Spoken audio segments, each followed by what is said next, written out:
Auzubillahiminasyaitonirrajim. Bismillahirrahmanirrahim. Assalamualaikum warahmatullahi wabarakatuh. Alhamdulillahirrahmanirrahim.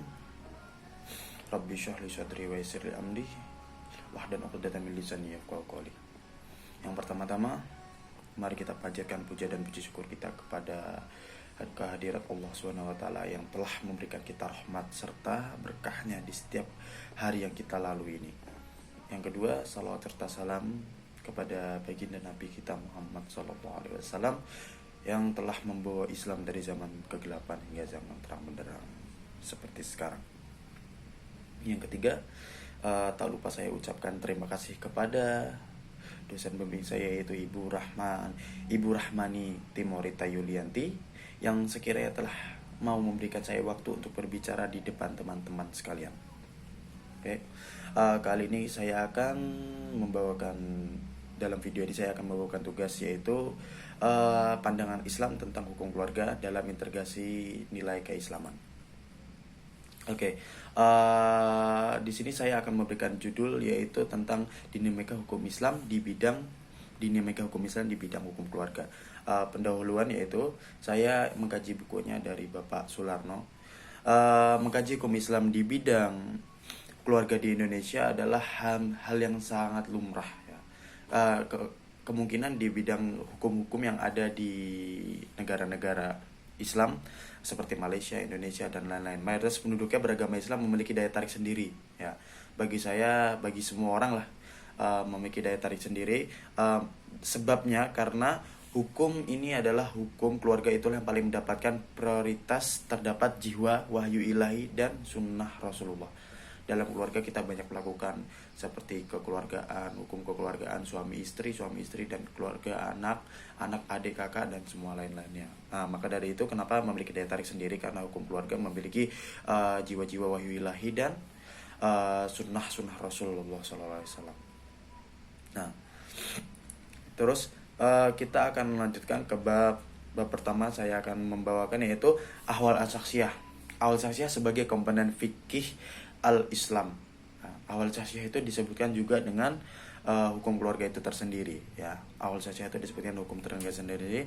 Ahwal as-saksiyah sebagai komponen fikih al-Islam.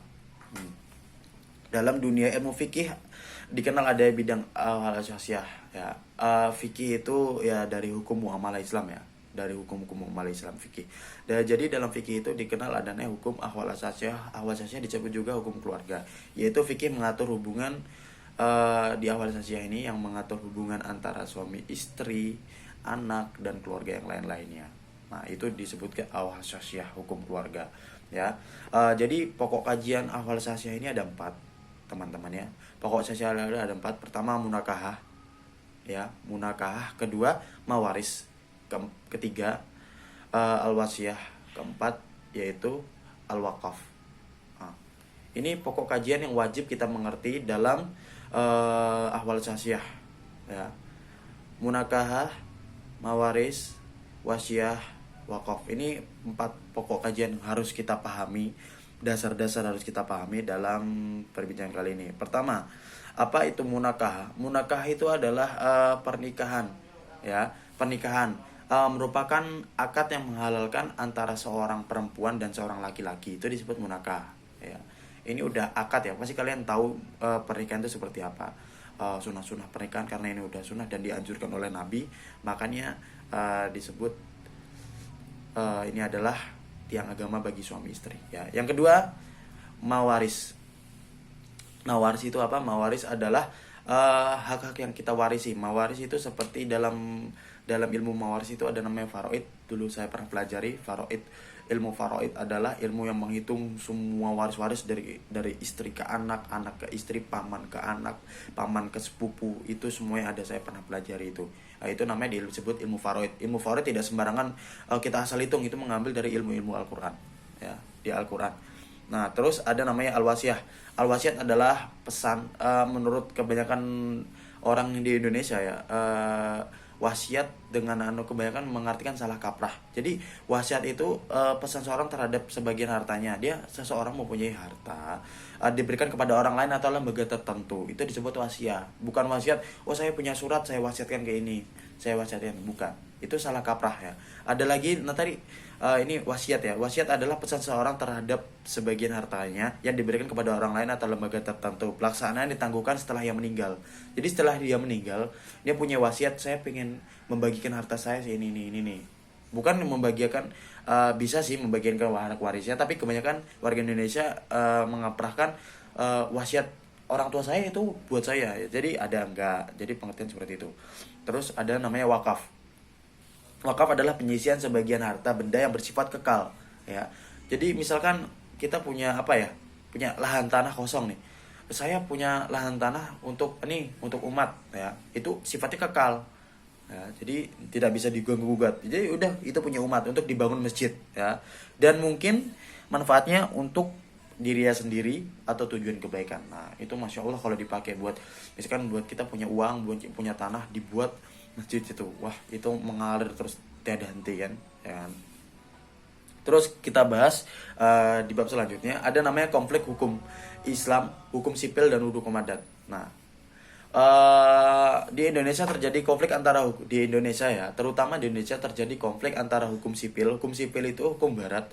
Hukum sipil itu hukum barat, yaitu ya kalau disebut civilization of law, ya. Dan hukum Islam dan hukum adat itu sendiri. Banyak hukum adat ya di Indonesia, banyak sekali hukum adat ya. Konflik ketiga terjadi sistem ini sejak masuk penjajahan Belanda. Ya jadi sistem ketika Belanda penjajah itu datang, sistem ini udah ada. Jadi Belanda itu membawa sistem sistem sipil, civilization of law, itu sistem barat ya. Sebenarnya setelah Indonesia merdeka pada tanggal 17 Agustus 1945, sistem itu udah dihapuskan, udah tidak ada. Tetapi ada pasti ada suatu golongan yang tidak menyukai lah hukum Islam di Indonesia ini. Makanya 3 sistem itu masih nyampe sekarang masih terjadi konflik. Nyampe sekarang pasti kalian menyadari kan sistem-sistem konflik itu, hukum civilization of law ini. Nah, realitanya sejarah menunjukkan bahwa konflik antara ketiga sistem ini bukanlah terjadi secara alamiah, ya. Nggak mungkin sistem terjadi sama melainkan ada unsur kesengajaan. Nah, dari sanalah unsur kesengajaan, ya. Pasti kan ada kan orang yang tidak mau agama Islam ini berdiri tegak di negara ini yang mayoritasnya muslim kan, pasti ada. Makanya konflik itu masih ada terjadi hingga sekarang. Makanya kalian pemuda generasi sekarang harus was-was dengan adanya 3 konflik ini, ya. Harus bisa menilai mana yang benar mana yang enggak. Terus saya akan jelaskan apa itu hukum sipil, hukum Islam dan hukum adat, ya. Oke, hukum Islam. Islam sangat memperhatikan pembinaan pribadi dan keluarga, ya. Dalam Islam itu sangat Islam itu sangat untuk keluarga itu sangat, pembinaannya dari keluarga, anak, orang tua itu sangat bagus insya Allah ya. Ini langsung dari anjuran Rasul, karena umat Islam itu belajar dari sunnah-sunnah Rasulullah SAW. Akhlak yang baik pribadi dan keluarga akan menciptakan masyarakat yang baik pula. Kita punya akhlak yang baik, pribadi luhur yang baik, kita cemari lingkungan kita dengan pribadi luhur baik, insya Allah masyarakat juga akan mengikuti apa yang kita lakukan. Gitu aja prinsipnya ya. Hukum keluarga menempati posisi yang penting dalam hukum Islam. Dikarenakan itu hukum keluarga menempati posisi hukum Islam. Hukum keluarga dirasakan juga sangat erat kaitannya dengan keimanan seorang. Nah, itu dinamakan hukum Islam. Hukum Islam itu kita khususnya di bidang hukum keluarga ini, itu adalah hukum yang sangat dominan lah di antara hukum-hukum lainnya. Karena dari suatu lingkungan kecil kan, dari suatu lingkungan keluarga, kita bisa menimbulkan ke lingkungan yang lainnya, ya kan? Itu namanya hukum Islam, penting bagi kita untuk mempelajarinya. Nah, di sini pun hukum sipil. Hukum sipil ini pun belajar juga tentang hukum keluarga. Tapi hukum keluarga mereka berbeda dengan apa yang diajarkan oleh hukum Islam. Erat sekali kaitannya dengan moral kesusilaan masyarakat barat, ya. Erat sekali kaitannya dengan budaya-budaya barat. Tempat hukum sipil ini berkembang berakar pada negara-negara seperti negara Belanda, negara Inggris, ya, negara-negara Eropa. Makanya akar agama mereka adalah agama Kristen, ya. Makanya hukum sipil ini bertolak belakang dengan hukum Islam. Itu hukum sipil dibawa pertama kali oleh Belanda, disebut juga hukum dengan hukum resepsi, ya, oleh Jonas Horgen yang ada di Aceh yang menyamar sebagai orang Islam. Pasti kalian tahu kan di hukum sipil. Nah, terus ada juga hukum adat, ya. Hukum adat erat pertaliannya dengan moral sosial masyarakat tertentu. Ya, hukum adat itu sangat erat, ya. Erat banget. Misalkan nih, hukum adat di Indonesia kan banyak dari zaman-zaman Hindu, Buddha sebelum masuk ke Islam di Indonesia kan hukum adat erat. Hingga Wali Songo Wali Songo membawa ajaran Islam ini dengan hukum-hukum adat sebelumnya. Gimana caranya hukum adat itu bisa berkaitan dengan Islam. Nah, seperti itu. Nah, hukum adat ini banyak sekali, masih banyak Indonesia yang melakukan hukum adat, yang masih melaksanakan hukum adat. Terutama yang saya ketahui nih di anak kaki Gunung Bromo ada namanya suku Tengger. Suku Tengger itu mereka tidak mempercayai Tuhan, tapi memiliki kepercayaan masing-masing, yaitu namanya kejawen. Gitu? Pasti kalian tahu namanya kejawen itu apa?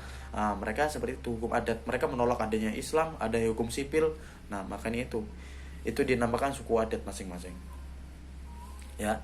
Apakah kalian mengerti penjelasan saya? Kalau sekiranya kalian belum mengerti penjelasan saya, bisa ditanyakan sekali lagi di bawah komentar, ya, di komentar jika kalian ada yang menonton, ya. Alhamdulillah kalau ada yang menonton, buat pengetahuan kalian tentang hukum Islam di bidang hukum keluarga, ya.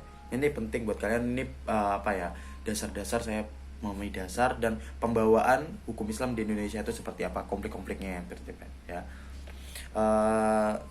Sekiranya cukup bagi saya untuk menjelaskan semua ini. Wabillahi taufiq wal hidayah. Syukron. Wassalamualaikum warahmatullahi wabarakatuh.